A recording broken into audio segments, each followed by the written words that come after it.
Jai Shri Krishna, Jai Shri Ramachandra, Jai Shri Lakshmi Narasimha, Om Namah Shivaya. Since I last posted a video on YouTube, which was on the 1st of March 2025, this year, I had discussed the high chances of a major earthquake that was to occur imminently after I posted the video, which was particularly in around the second to third week of March or towards the end of March. And another time frame that was also given additionally was August, particularly August to October of this year. And ever since posting that particular video, we have seen that there has been a major earthquake, rather in two different zones of the world already, one of which is Myanmar, where we saw a major earthquake recently, and which was about 500 to 800 kilometers off from where I expected it to happen initially, but it happened approximately a week plus or minus from where I expected it to happen astrologically, and about 500 to 800 kilometers away from where I expected it to happen. And additionally, I gave two other zones as well, of which an earthquake has happened in one of the other zones, which was the Kamchatka region of Russia 2 days back. And a lot of people in comments as well as emails have requested me to explain the astrological reasoning behind this and what exactly might have resulted in such an earthquake happening. Of course, we already know why earthquakes happen scientifically, but astrologically as well, there is a hypothesis behind some of these predictions. Scientifically speaking, it's extremely difficult to associate logically any earthquake with any planetary position. It's almost impossible to explain it with the current tools we have, but we have to be open enough to accept the possibility that we might not have information available, or our current scientific apparatus might not be enough to possibly study the kind of things we are looking at through astrology or Jyotisha at the moment. It might take modern science a couple hundred years at least to properly understand what our sages had fathomed in their deep meditative states. And hence, not much can be said about how exactly planets affect situations on the ground here on Earth. But yes, it is clear that there is a significant connection between planetary events and major seismic disasters. I studied this for a significant amount of time, and I don't think I am even remotely close to anything that can be called perfection. In fact, I'm far from that, and that is visible in my work when you look at YouTube. My predictions were off by a week, and they were off by 400 kilometers. But the fact is, you can predict. In fact, you can predict such things if you have the grit and determination that's necessary to go through tons of data. And a few other people with similar grit and determination have fortunately joined us, of which I will discuss towards the end of this video. And yes, astrologically, there are a few things that made me very deeply interested in it. One was the intuition that was constantly, asking me to research the subject. And number two, it was the data that kept on supporting my intuition thoroughly, and that was the reason why I felt I should speak about this. So first of all, it was the earthquake in itself, the Myanmar earthquake that took place recently. One thing that we have noticed amongst several earthquakes, rather, is the way the patterns keep on repeating. For example, if you look at several earthquakes that I have looked at so far, I will of course not bore you with the details in today's video.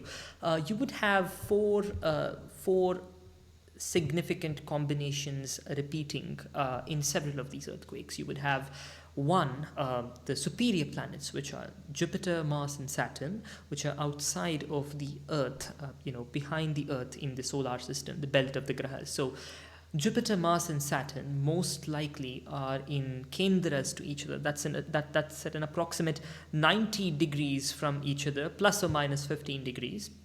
Or about 180 degrees from each other, plus or minus 15 degrees, and about 270 degrees from each other, plus or minus 15 degrees. So this is how the grahas are kind of posited most of the times one of these, two combinations is active. And number two, the earthquakes tend to occur, as we've seen, either very close to the full moon or the new moon, or they tend to occur around the Krishna Trayodashis. Most of the earthquakes above a magnitude of 8 have occurred around the Krishna Trayodashis, basically. And we, in our Bharatiya Samskriti and our Sanatana Parampara, very well know that Trayodashis as being the playground of Nataraja in cosmic time. And it would not be a very big surprise, but the data indeed was very interesting to look at and enlightening, if I may say.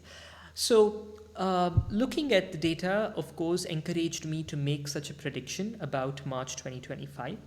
I was not so rather very accurate about the recent one that occurred, but in my interview to the Russian television earlier, I had pointed out the Kamchatka Peninsula as one of the areas where an earthquake could occur. Of course, at that stage of research, which was very nascent, I wasn't very sure about where exactly the earthquake could occur. So I gave a couple of other locations as well, but stressed on these parts of Russia. And the time frame that I mentioned, of course, our viewers can go back to this video to look at it, was March to September of 2025.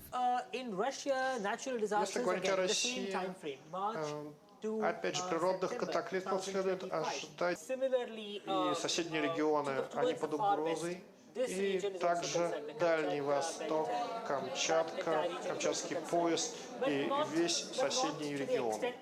Тем не менее, я не... And I still believe that the potency unleashed by these grahas during this time frame is not yet over.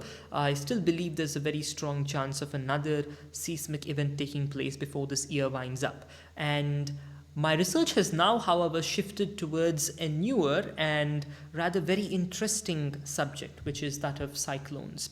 And I have been studying different cyclones, some of the deadliest and most powerful ones over the last few months. And it is just fascinating to, go through each one of these major events. While they are indeed unfortunate and have killed people in the tens of thousands and sometimes even in the hundreds of thousands, they are very fascinating from a standpoint of research. And each one of them has its own peculiarities in terms of the placements of the grahas and where exactly they were placed when the events took place. Especially when you look at Saturn and the Sun, right? When you look at the solar positions, you automatically understand where the Earth was placed in the from a heliocentric standpoint. And when you look at Saturn, the Sun, and the Earth, you can just see how each of these cyclones had something or the other to do with either Saturn or the Sun and the Earth. And most often, it was all the three elements coming together in a peculiar fashion. Again, how exactly this impacts the Earth, the scientific, pathway of impact is unknown at the moment, but I can very surely say that I feel there is something to do with Saturn and Sun here. Now, when we look at Typhoon Nina, which killed indirectly through a dam failure over 300,000 people in China, you'd look at Saturn and Sun, which are again very, very the connection between the two is very clear, that too in Kataka Rashi. And next we have Saturn and Sun in one of the other very deadly cyclones, the 1864 Kolkata cyclone, which are again very close to each other.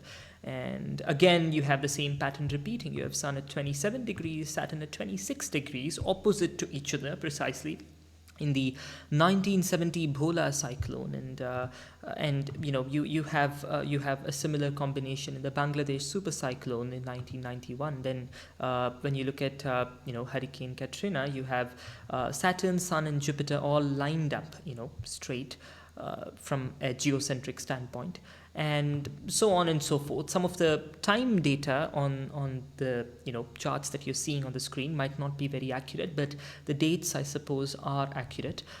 You have Saturn and Sun again in Typhoon Haiyan, which struck Philippines, again very close to each other. So you'd see this pattern repeating throughout, and there must be something that connects all of them. Of course, it's the research is at very nascent stages at this moment, and I will definitely update you on this, but somehow through intuition I do feel that 2025 would see a major cyclone, and if not 2025, at least 2026, and we must warn certain zones of a potential cyclone event during this time frame. And When I say a cyclone, of course, the naysayers would be up in arms saying that cyclones occur every other year, don't they?